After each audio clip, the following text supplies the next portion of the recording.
Hi friends, welcome to RMC stories. ఈరోజు మనం ఒక వాస్తవ జీవిత కథ గురించి మాట్లాడబోతున్నాం. ఈ కథ విజయవాడలోని ఒక మారుమూల గ్రామం ఎర్రనెలలో జరిగిన నిజమైన సంఘటన ఆధారంగా ఉంది. ఈ కథలో లవ్, ఫ్రస్ట్రేషన్, ఒంటరితనం అన్నీ కలిసి ఉన్నాయి. సో రెడీయా? లైక్ బటన్ నొక్కి సబ్స్క్రైబ్ చేసి బెల్ ఐకాన్ ఆన్ చేసుకోండి. కథలోకి వెళ్దాం. హాయ్ ఫ్రెండ్స్, ఈ కథలో హీరోయిన్ పేరు తులసి. తులసికి 28 ఏళ్ళు, పెళ్ళై 3 ఏళ్ళు అవుతోంది. ఆమె భర్త వినయ్ ఒక డాక్టర్. విజయవాడలో వీళ్లకి 2 సొంత హాస్పిటల్స్ ఉన్నాయి. అవన్నీ వినయ్ గారే చూసుకుంటారు. ఇంత బిజీ లైఫ్లో వీళ్లకి ఒక చిన్న ప్రాబ్లం. పెళ్ళై 3 ఏళ్లైనా వీళ్లకి ఇంకా పిల్లలు పుట్టలేదు. ఎందుకంటే వినయ్ గారు ఎప్పుడూ హాస్పిటల్లోనే ఉంటారు. రాత్రి 10-11 అయినా ఇంటికి రారు. డాక్టర్ లైఫ్ అంటే అదే కదా ఫ్రెండ్స్. తులసి విజయవాడలో సొంత ఇంట్లో ఉంటుంది. వినయ్ ఆమెను అన్ని విధాలా బాగా చూసుకుంటారు. కానీ ఒక విషయంలో మాత్రం తులసికి ఫీలింగ్ మిస్ అవుతోంది. లవ్, టైం, కేర్ ఇవన్నీ వినయ్కి ఇచ్చే టైం దొరకడం లేదు. ఎప్పుడూ హాస్పిటల్ అంటూ వెళ్ళిపోతుంటారు. ఇంట్లో తులసి ఒంటరిగా ఉండకూడదని వినయ్ ఒక పనివాడిని పెట్టారు. అతని పేరు కిరణ్. కిరణ్ ఇంటర్ చదివి ఆపేశాడు. వినయ్కి తెలిసినవాడు కాబట్టి ఇంట్లో పనికి పెట్టారు. ఇప్పుడు కిరణ్ గురించి చెప్తే అతను చాలా హ్యాండ్సమ్, ఎత్తు, మంచి బాడీ, దృఢంగా ఉంటాడు. అసలు పనివాడిలా కనిపించడు. తులసిని ఎప్పుడూ మేడం మేడం అని పిలుస్తూ చాలా బాగా మాట్లాడతాడు. తులసికి బోర్ కొట్టినప్పుడల్లా ఇద్దరూ టీవీ చూస్తూ కథలు చెప్పుకుంటారు. కానీ ఫ్రెండ్స్, ఇక్కడే కథలో ట్విస్ట్ మొదలవుతుంది.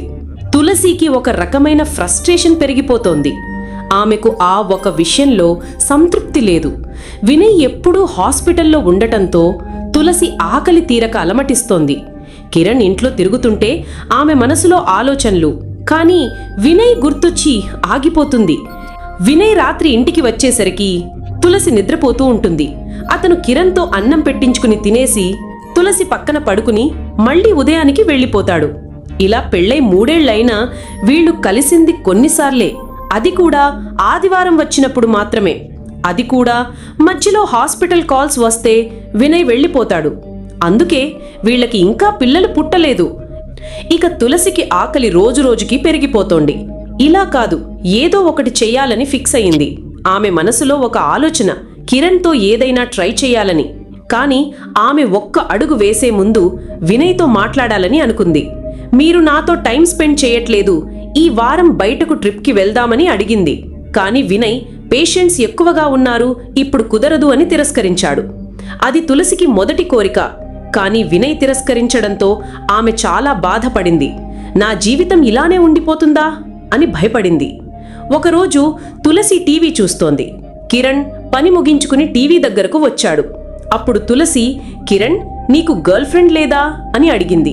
కిరణ్ సిగ్గుతో, ఒక అమ్మాయి ఉండేది, కానీ ఇంటర్ అయ్యాక వెళ్ళిపోయింది అని చెప్పాడు. తులసి, ఆమె బావుంటుందా, నా అంత అందంగా ఉండదా అని ఆట పట్టించింది. కిరణ్, లేదు మేడం, మీరు చాలా అందంగా ఉంటారు అని అన్నాడు. అప్పుడు తులసి, నీకే ఇలా ఉంటే నా పరిస్థితి ఏంటి కిరణ్, మీ సార్ ఎప్పుడూ హాస్పిటల్లోనే ఉంటారు అని అన్నది. ఇంతలో తులసి జ్యూస్ అడిగింది. కిరణ్ జ్యూస్ తెచ్చాడు. కానీ తులసి టీవీ చూస్తూ సరిగ్గా తీసుకోలేదు. జ్యూస్ ఆమె మీద పడిపోయింది. కిరణ్, సారీ మేడం అని తుడుస్తున్నాడు. ఇంతలో ఇద్దరికీ భోజనం చేద్దామన్న ఆలోచన వచ్చింది. సరే అని మాట్లాడుకుని తలుపు వేసి పైన గదికి వెళ్లి భోజనం చేశారు. ఫ్రెండ్స్, ఇక్కడ కథలో తర్వాత ఏం జరిగి ఉంటుందని మీరనుకుంటున్నారు? తులసి, కిరణ్ ఈ కథ ఎటు వెళ్తుంది? కామెంట్స్లో మీ ఊహలు చెప్పండి. ఈ కథ మీకు నచ్చిందా? నచ్చితే లైక్ చేయండి, షేర్ చేయండి మరియు సబ్స్క్రైబ్ చేయడం మర్చిపోకండి. మళ్ళీ కొత్త కథతో మీ ముందుకు వస్తాను. అప్పటి వరకు టేక్ కేర్. By by.